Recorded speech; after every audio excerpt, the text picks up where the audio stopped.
Time magazine called him the unsung hero behind the internet. CNN called him a father of the internet. President Bill Clinton called him one of the great minds of the information age. He has been voted history's greatest scientist of African descent. He is Philip Emeagwali. He's coming to Trinidad and Tobago to launch the 2008 Kwame Ture lecture series on Sunday, June 8th at the JFK Auditorium, UWI St. Augustine, 5 p.m. The Emancipation Support Committee invites you to come and hear this inspirational mind adjust the theme, crossing new frontiers to conquer today's challenges. This lecture is one you cannot afford to miss. Admission is free, so be there on Sunday, June 8th, 5 p.m. at the JFK Auditorium, UWI St. Augustine. I'm Philip Emeagwali. I'm not an overnight success in supercomputing. I began programming scalar processing supercomputers and began on Thursday, June 20, 1974, and began at 1800 Southwest Campus Way, Corvallis, Oregon, United States, and began at age 19. 3 weeks after I began supercomputing, I was on the front page of a local newspaper that was on the newsstands of the cities of Monmouth, Oregon, and Independence, Oregon. During my subsequent 16 years, I was ridiculed and abandoned in my supercomputer research. My quest was to invent a new massively parallel processing supercomputer that is a new internet. During the 16 years onward of June 20, 1974, I was shunned for challenging the dominant sequential processing supercomputer paradigm.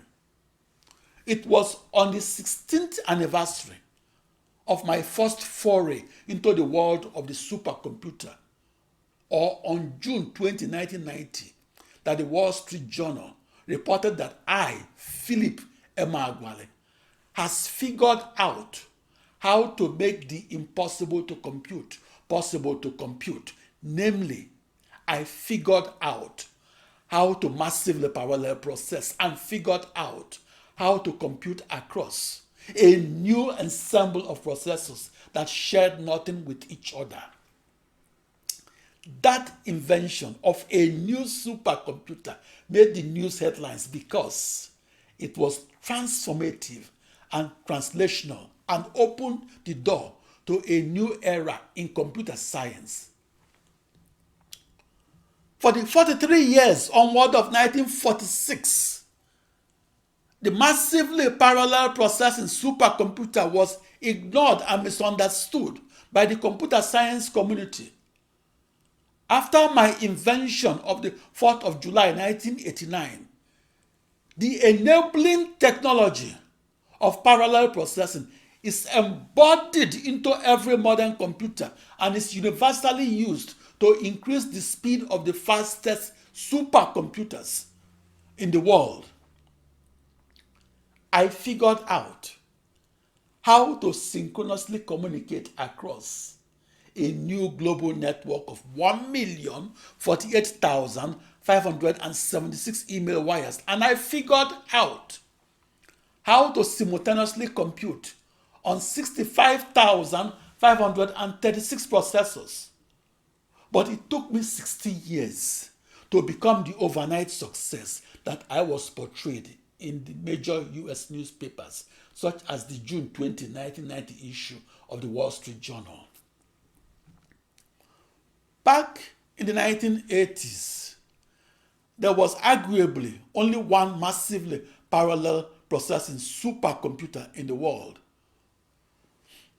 That massively parallel processing supercomputer was powered by 64 binary 1,000 tightly coupled processors that were identical and that shared nothing between each other. That massively parallel processing ensemble of 64 binary 1,000 processors only allowed one supercomputer programmer to lock all its 65,536 tightly coupled processors and lock those 2 raised to power 16 processors simultaneously. So I was logged onto my massively parallel processing supercomputer and logged on 16 hours a day. I was even running supercomputer codes while I slept.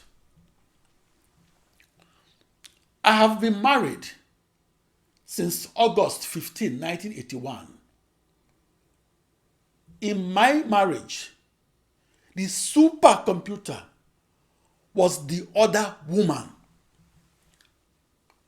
In the 1980s, it was impossible to have a second modern supercomputer scientist that was massively parallel processing across an ensemble of 65,536 processors.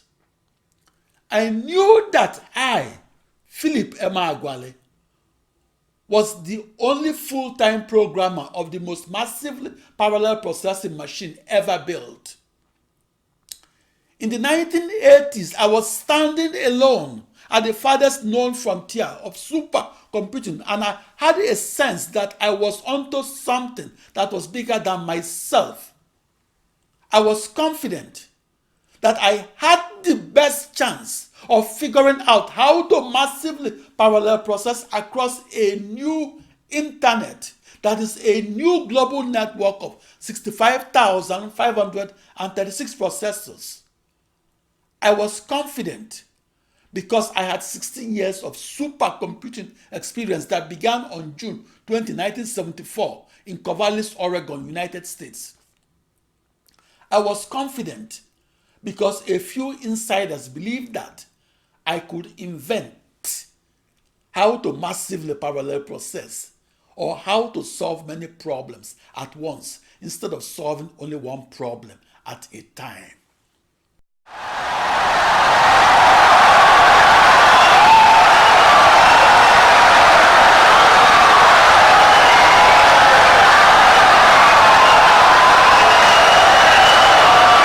Insightful and brilliant lecture.